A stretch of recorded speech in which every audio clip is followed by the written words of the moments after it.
Hey Amazon selling enthusiast, it's Eric here, and if you're tired of the inventory management struggle, I've got a game changer for you. InventoryLab.com. Inventory Lab simplifies e-commerce, inventory management, integrates seamlessly with Amazon, and even syncs effortlessly with QuickBooks for hassle-free accounting. Go to Milwaukee Mafia/IL now, because your success deserves efficient inventory management. Happy selling. You're listening to Milwaukee Mafia, your weekly podcast dose of Wisconsin Mafia and true crime history. Hey everybody, welcome back to another episode of the Milwaukee Mafia. This is Eric Waltikins. I'm Gavin Schmidt. And Gavin, we're back with this letter that is probably going to be about nothing. It might be about nothing. I don't know. I will say this is one of my all-time favorite things I've ever found. So there must be some good stuff in there then. It must just not be him babbling on about how his wife left him for... You don't like that? You don't like him doing that? I just thought the last letter was really, really interesting. And then it just kind of trailed off into nothingness for a long period of time. So, all right. So this episode I'm calling Tony Spills the Beans. And for those who didn't tune in last time, you probably should. You don't always need to tune in every week, but this one might make a little more sense if you do. We talked about the murder of Jack Dentise and how this brought out Tony Gennaro, who is in Waupun prison, and Tony writes a letter to the police saying how he knew Jack before he was killed. So this time we're going to talk a little bit about who Tony Gennaro was and continue on with the rest of the story that he tells the police. So Tony Gennaro, this is who he was before he's in Waupun prison.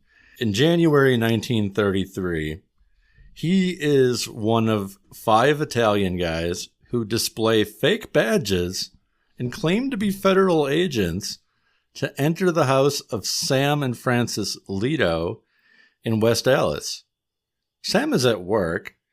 The intruders search the house, and it seems that they did not find whatever it is that they came there looking for. But after they left, Francis searched around and noticed that 2 revolvers had gone missing from the house. So I don't know what that was about, but apparently they pretended to be federal agents and then stole some guns. Yeah. The very next evening, a man in Cudahy was hijacked by 5 men, including Tony Gennaro, these are the 5 men: Tony Gennaro, Carlo Galati, Tony Cicerello, Cosimo DeSalvo, and Joe Scafidi. Most of these names you don't really need to know. DeSalvo, incidentally, was the nephew of Andrew DeSalvo, who was mentioned last time as possibly one of the suspects in the Dentise murder. He's also the son of another mob member, Ben DeSalvo. The assailants in this hijacking believed that the man they hijacked was hauling alcohol. So they ran him off the road and searched his car, but they didn't find any alcohol, and they let him go. But he was quick, and he wrote down their license plate. The men were soon arrested in a soft drink parlor. When they were arrested, police found the 2 revolvers and 4 fake badges. Case closed. Cicerello, one of the men in the hijacking, was later murdered in Kansas City, and Scafidi is going to come back soon, maybe next time or within a couple weeks. So he'll come up again. But one of these guys gets killed in Kansas City, so that's nice. It's just half these names that get mentioned that eventually they're going to be dead. Yeah, I mean, I'm sorry, that's how these stories go. So before they go to trial, there is yet another incident. A tavern in Mequon is held up by Tony Gennaro. $188 is taken from the cash register, and they also steal 2 slot machines. The tavern owner's wife and son were forced into the kitchen and locked inside. A patron chased the men in his car, but he was not fast enough. The robbers were caught within 3 hours because when the patron chased them down, described the car, the police were like, "Oh yeah, we know who that is. We know who that is." So instead of chasing the car down, they went back to the house and waited for the car to return home.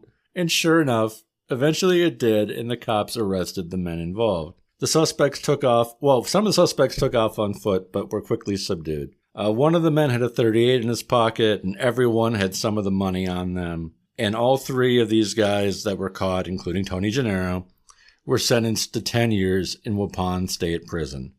So this is why Tony is now in prison. He's had armed robbery at a tavern. He ran a guy off the road, and he went into a house with fake badges. So Tony has been up to some questionable things. We return to where we left off last time. Detective Bailey writes, Gennaro's written statement of conditions in 1934 is attached. From my interview with Gennaro, I am satisfied that he has intimate knowledge of a number of the activities of local and other Italians. He was prone to divulge details, but explained that a $17,000 fee for setting a local fire was divided in his presence. Gennaro had a list of Italians who he claimed had committed numerous serious crimes, including murder, arson, and holdups. He had the names checked for each crime the individual had committed. Gennaro would not let me see this list, but he gave me the attached list of crimes he wanted verified, and then he claims he will divulge details proving who committed them. He claims that Milwaukee's big boss is Joe Vallone, a local wholesale grocer. He says that Pete Guardalabene is actually second in command. Mike Mineo is also a local big boss. Frank Legelbo is a little boss. Andrew DeSalvo is in Racine, and he is a big boss in Racine. Gennaro claims that these big bosses order underlings to commit these crimes, but would tell no more at present about them. So I'll stop there for a moment. Yeah, I'm just curious. So just to give us an idea, from what you know, is what he's basically saying. It sounds kind of accurate. Yeah, I think it's right. Okay, you think it is right? Yeah.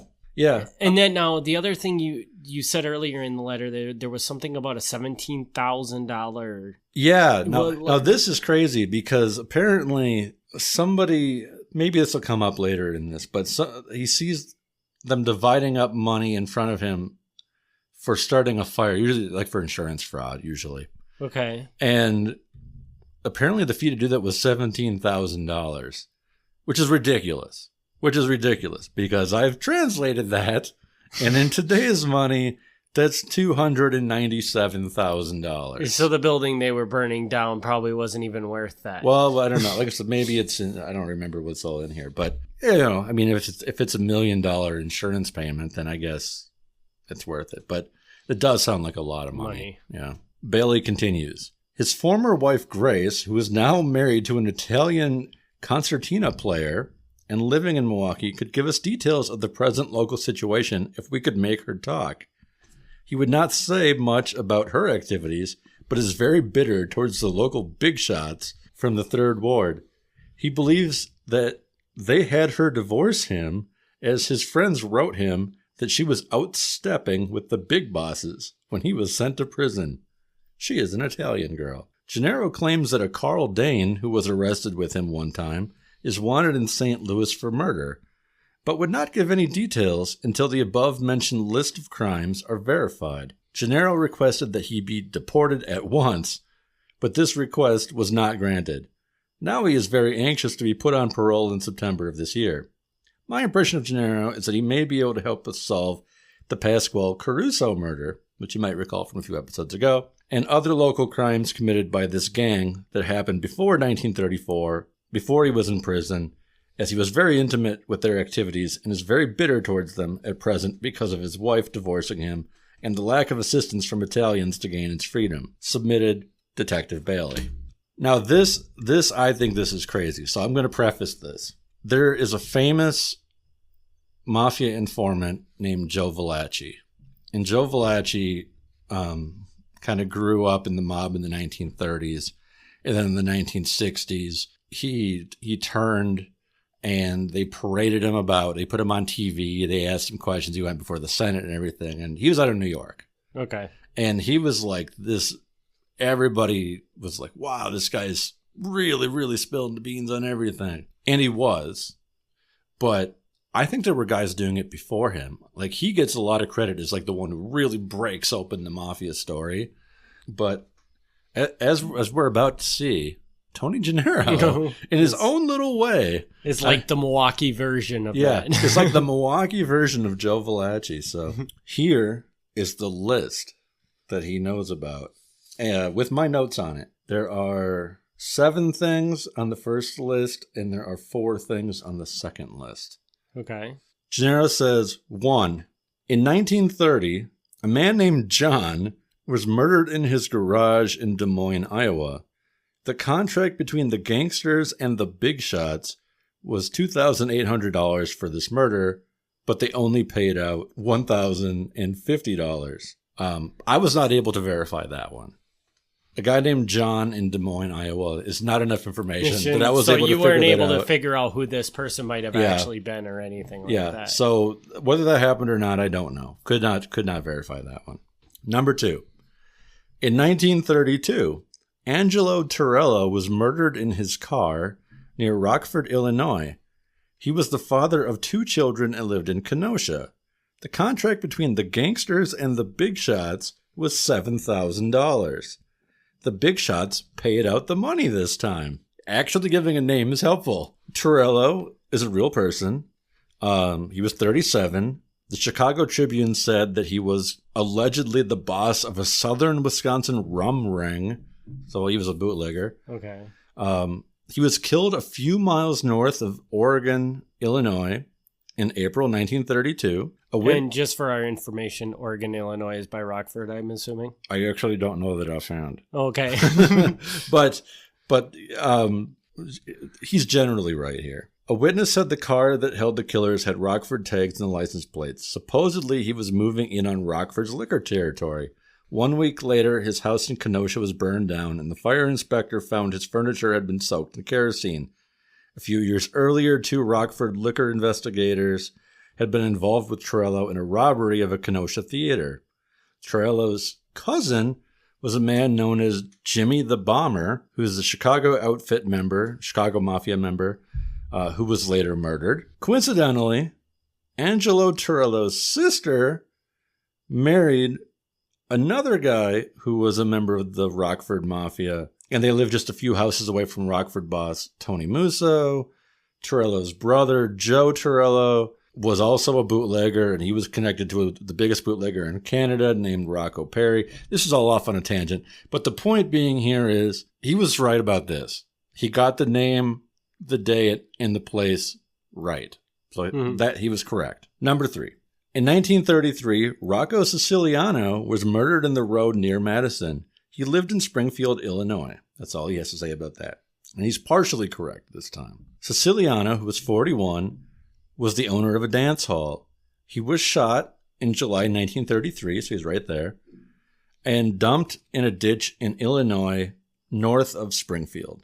He actually lived in Springfield. What his connection to Madison is, I'm not able to find out. So saying he was murdered in a road near Madison, that is not accurate. But he's got the name and the date right, and the fact that he's from Springfield. And I think it's important to say that this guy is going off of like hearsay probably of what he's hearing. Yeah, probably. So, I mean, to make a mistake like that is probably reasonable to an extent. It is a little weird that he was found in Springfield, though, when he says Madison. Yeah. But maybe there was just something in the conversation that was referencing Madison, and that's where the confusion came in, I would think. Correct. Yeah, I don't know. It's like he's working off of memory, and he's hearing this all secondhand. So yeah, it's not like he was at every one of these murders. It's probably just he's at a bar or something, hanging out with these people, and they're talking about it. Mistakes are quite reasonable for him to not remember something correctly, I guess. Yeah. So Rocco Siciliano, the person murdered in this one, he was a suspect in the kidnapping of Jerome Factor, who is the teenage son of con artist Jake the Barber Factor. And Jake the Barber is the brother, making the kidnapped kid the nephew of Max Factor, Max Factor is a guy who made makeup. So if you ever heard of the makeup company Max Factor, it's not just a clever name. It's actually the guy's name. I have never heard of Max Factor. Okay, is well, this a big thing? It was a pretty big thing. Maybe it still is. I don't wear makeup. I don't know. But it was definitely huge at the time. Number 4. In 1933, $150 was offered for Pasquale Caruso to be murdered. Later, Caruso was slain in Milwaukee. We know this happened because we talked about that. He wasn't very specific about who offered this money or what, so that's not very helpful.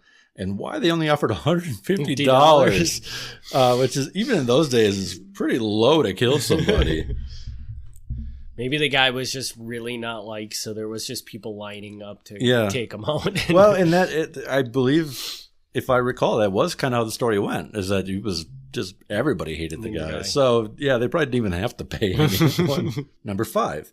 A man named Lo Bianco was murdered and buried on a farm near Davenport, Iowa. I could not confirm this completely. Gennaro was possibly confused, and he might have been thinking of Joe Lo Bianco, so we got the name right if it was. But Joe Lo Bianco was not killed anywhere near Davenport, Iowa. He was killed in Pittsburgh. How did you make that reference? Were you just looking at like mafia type murders? Yeah, mafia murders and with the name. And you're like, well, this could be right.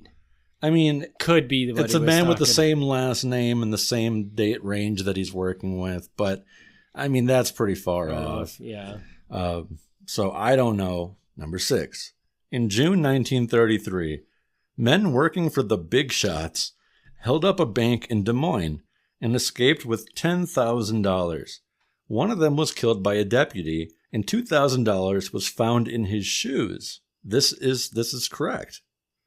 There was a bank robbery. It was actually in a town called Bussy, but it's just right outside of Des Moines. It's basically Des Moines. And a man named Tony Bonacino was killed while he was escaping, and they did find almost $2,000 in his shoes. So this was true. Okay, Bonacino's partner, Sam Zerillo of Springfield, was held by police after being found in Knoxville, of all places. Both had been wanted for a state bank robbery in Kansas City. Another accomplice had already confessed to his role in that crime, while suspects Sam Guzzi and Harry Morgan had been questioned and released. Bonacino, the guy with the money in his shoes, had previously served 2 years in prison for highway robbery. Pretty spot on. Got the date right, got Des Moines right, and knew about the money in the shoes. Just rolling through my head, I'm thinking, like, could this guy just know about these murders only because he heard about... Maybe there's people in Waupun that were somehow associated with these different acts, and he heard these stories in prison. And that's possible. That's definitely possible. And just started spouting them out. I mean, but I guess if he didn't have an intimate knowledge of it, why would he volunteer to tell the police about it? But I guess maybe just the police got him into interrogation because of the last letter, and then he just started spouting out about other stuff he had heard in prison. Maybe. I don't know. Just kind of a speculation, I guess. He could be getting this information from pretty much anywhere, but... Yeah. I mean, he could be reading it in the newspaper. Some of this was definitely reported in the newspaper. Absolutely. So, yeah.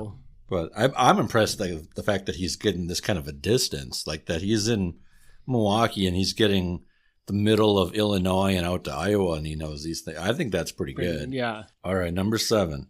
Another holdup was scheduled for Davenport, Iowa in 1934. This was a mail truck with lots of money. Gennaro was not sure if the theft ever happened because he went to prison before it got pulled off.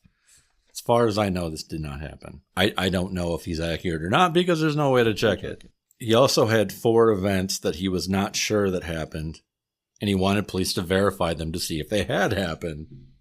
You ready for the mystery list? Yes. 1. A Mexican fellow was shot while walking down the street in Kenosha. He was hit by 4 bullets and spent several months in the hospital. The Italian gang was responsible, but a Greek man was arrested and convicted and sentenced to 7 years in Waupun. I was not able to verify that. Do not know. 2.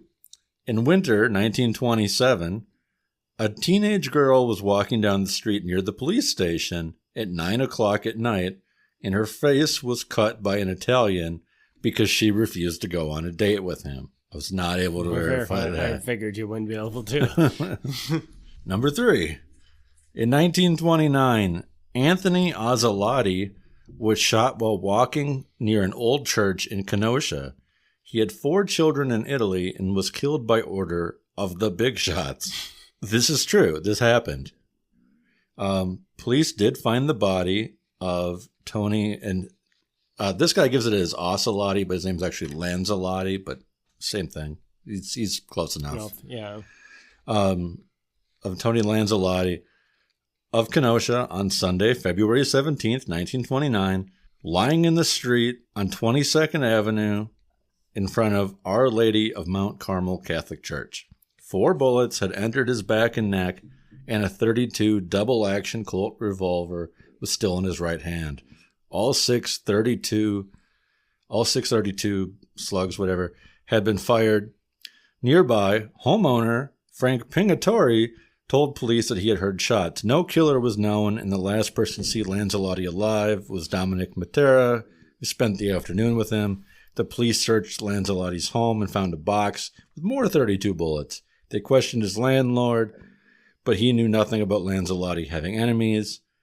They also found numerous letters from Kenosha girls of Italian descent and a paper saying he transferred ownership of his Studebaker to another man. So, yeah, all this. And this stuff, this was not actually in the paper.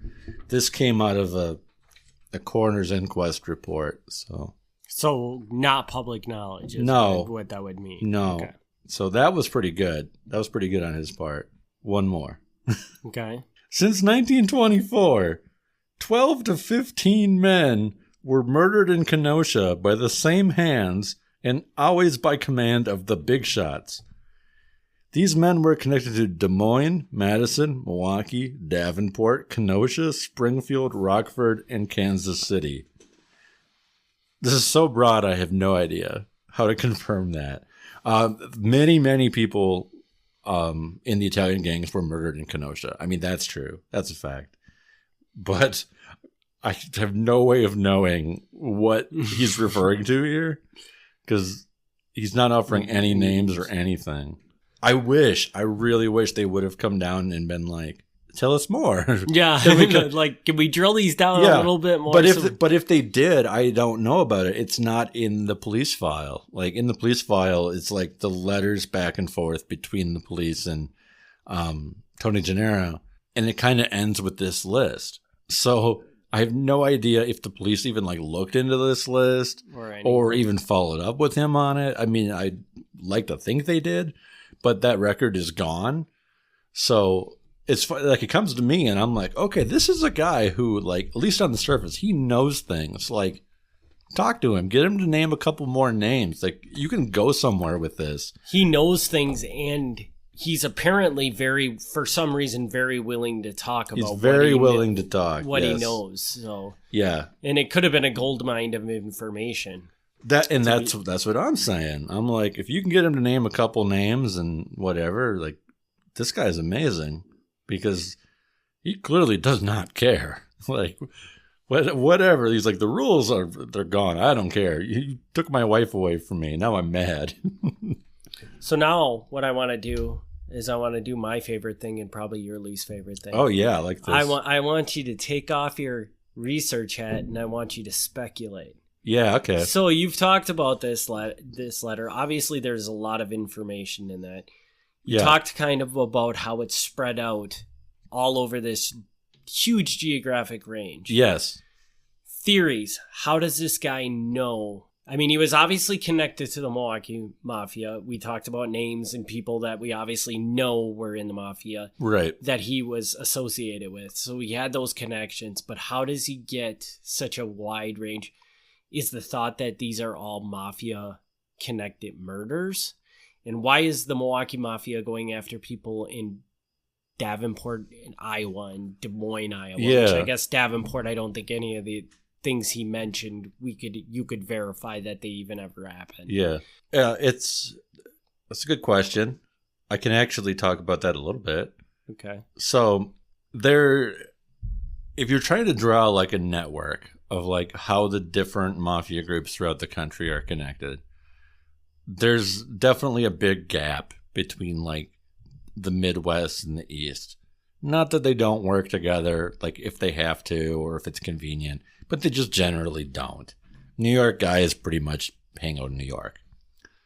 But in the Midwest, I mean, we do see more of this where the Milwaukee guys, obviously a strong connection to Madison. That's not really that surprising. And the Madison guys have a strong connection to Rockford. I would assume, yeah. And the Rockford guys have a strong connection to Springfield. I don't know if anybody is really doing much of anything in Iowa. So I don't know if this is just them kind of traveling to do stuff, because I'm not really aware of there being a mob gang in Iowa.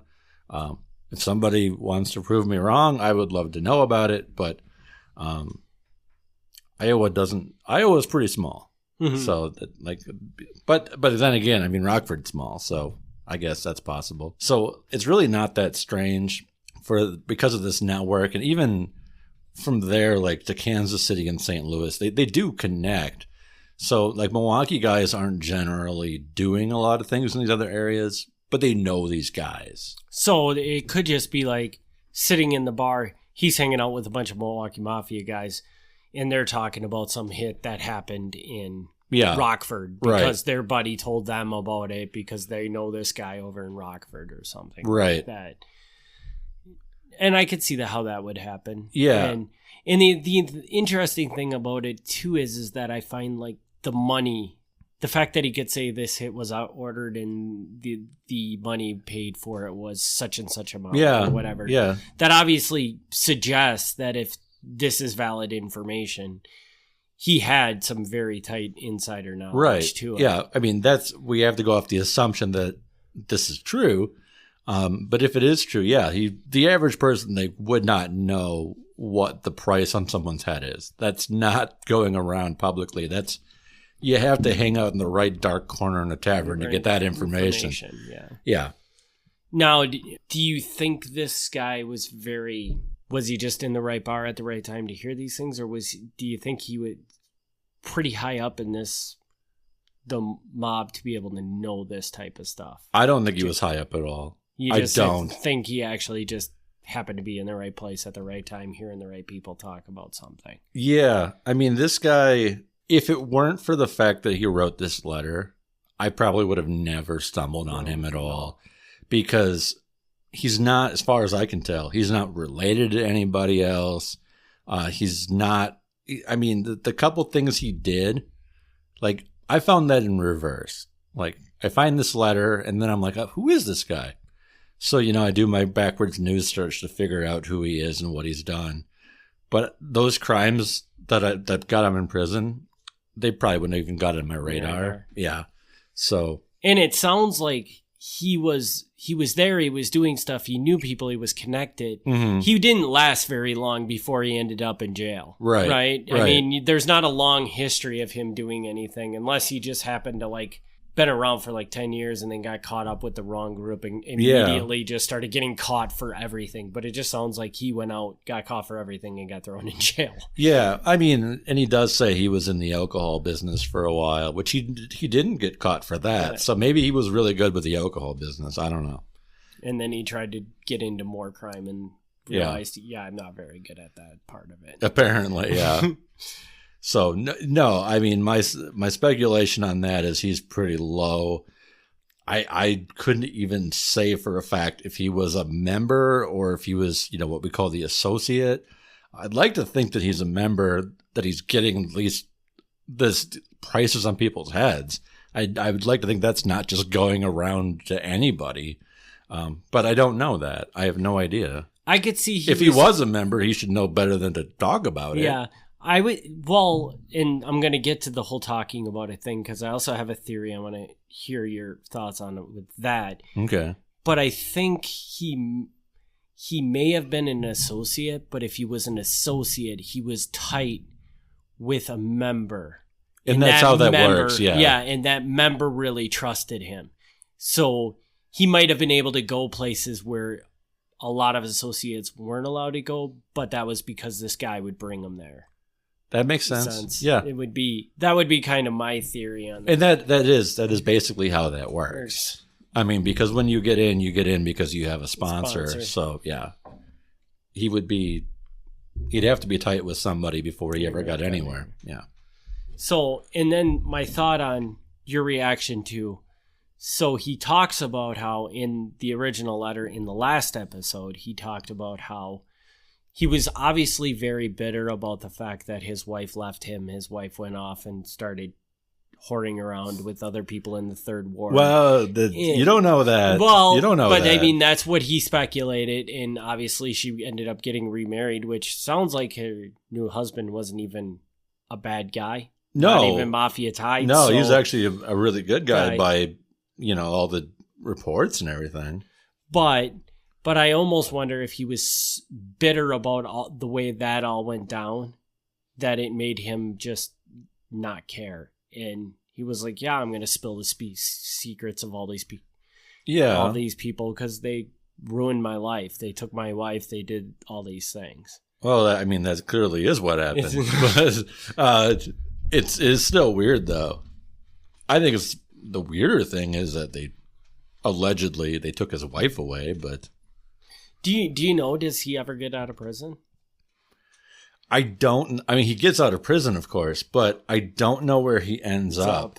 Like, trying to find him after prison, I can't find him. So my assumption was that he got deported, but I don't know. Oh, that's right, because he mentioned in the letter that they were trying to deport him. They were trying to deport him. He claims they're trying to deport him, which isn't really that hard to do. If you're born in another country and you go to prison, it's not hard to get deported. Yeah. But now, wouldn't it be pretty easy to find it if he had been deported? Because couldn't you just...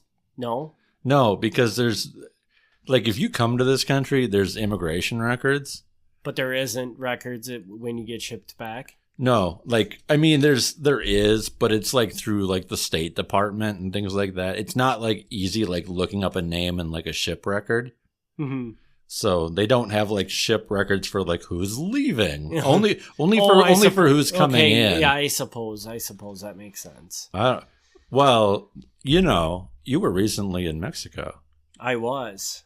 And they didn't ask you a lot of questions when you left the country to go to Mexico, no, did they? They didn't ask me. Well, I mean, and to be fair, when you leave the country, you don't even talk to immigration for the country. You talk to the immigration for the country you're going into, who they just don't care. Yeah. So I mean, it's not exactly the same, obviously, but right. But it's like they don't make a record of who's leaving the country necessarily. Yeah. They only care when you're coming in and stuff like that. That actually does totally make sense. There'd be a record somewhere because he'd have to go through like the deportation proceedings or whatever, but I have no idea where that is. Where to find it. Yeah. And you would think that would have to be almost public record, but yeah. I'm sure it is, but I don't know where it is. Well, it was an interesting episode, and it's got to be one of those things where you look at it and you're like, man, I just wish I had more answers, because this is just, there's so much there.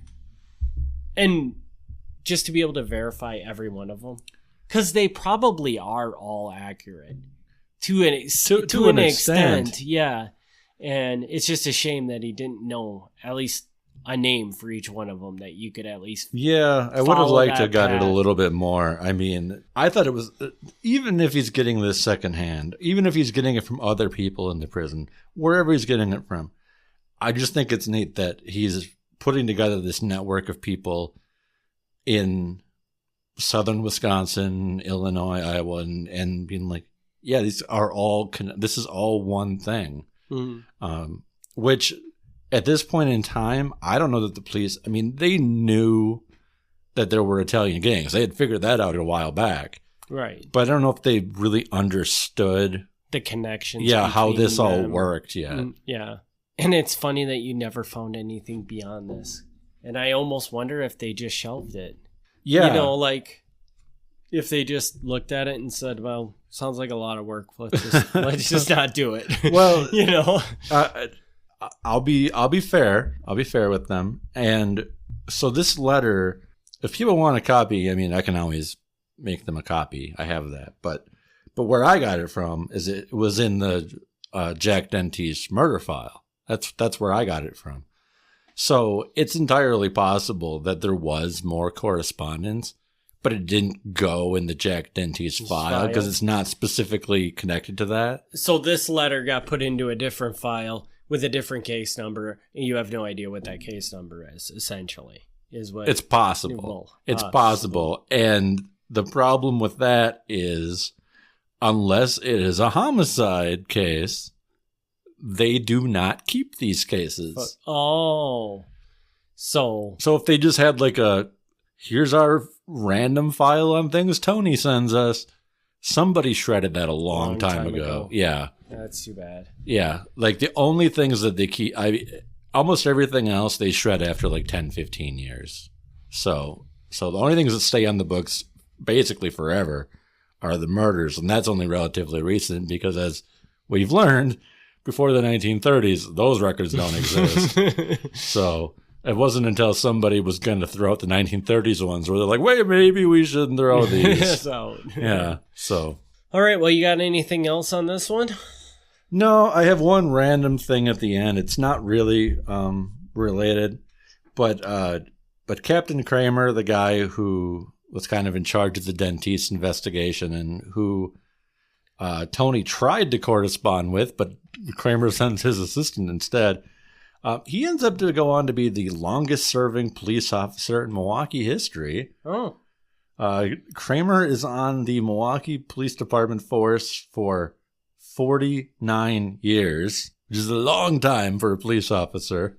Mm-hmm. He's still a police officer well into his 70s. When he finally retired, he died a few months after he had retired.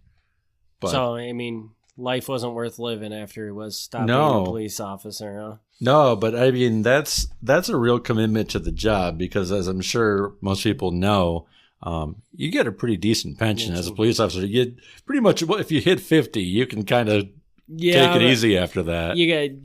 But what are we talking? 19? This what? Is, well, when he retired. By the time he retired in 54. So it could have been a lot different back then. It could have been. Yeah. That's true. But I'd like to think that the police have been treated pretty good by the city. But you're right. And now the guy from Waupun, his name's escaping me. So, Tony? Tony. Okay. So when you read the letter in the last episode, I was going to ask this question. It sounded like Tony and this Kraemer had some sort of relationship. If they do, I don't know, but they did write like they did. Yeah, like the way he wrote in the first letter, he's like, "Hey, whatever Kramer's first name is. Yeah, I've been meaning to reach out to you to talk to you about this. Like, hey, Captain Kraemer. And then the other guy's like, hey, Tony, how's it going? Yeah, sorry it took me so long to reach out to you. But no, I agree. But you were never able to find how they could have crossed paths. No, I mean, it's entirely possible that they knew each other because... Got arrested? Maybe? Because of when he got arrested or whatever. I don't know if people know this, but if you get in trouble a lot, you actually get to know the police pretty well. That's true. So they might know each other just because of the fact that Tony's had to talk to the detective so many times. But no, other than that, I have no idea if they know each other. All right, well, that's going to wrap this one up. Gavin, you know your duties? Yep. I'm going to throw some contact information. Yes, you are. All right. If you want to email, you can email MilwaukeeMafia@gmail.com. You can go to MilwaukeeMafia.com for all kinds of writing, things that have not yet appeared in books. So you get them now while they're still in their raw form. And you can go to Facebook.com/MilwaukeeMafia and find me there. And I post something like 3-4 times a week. I'm actually pretty good on my Facebook.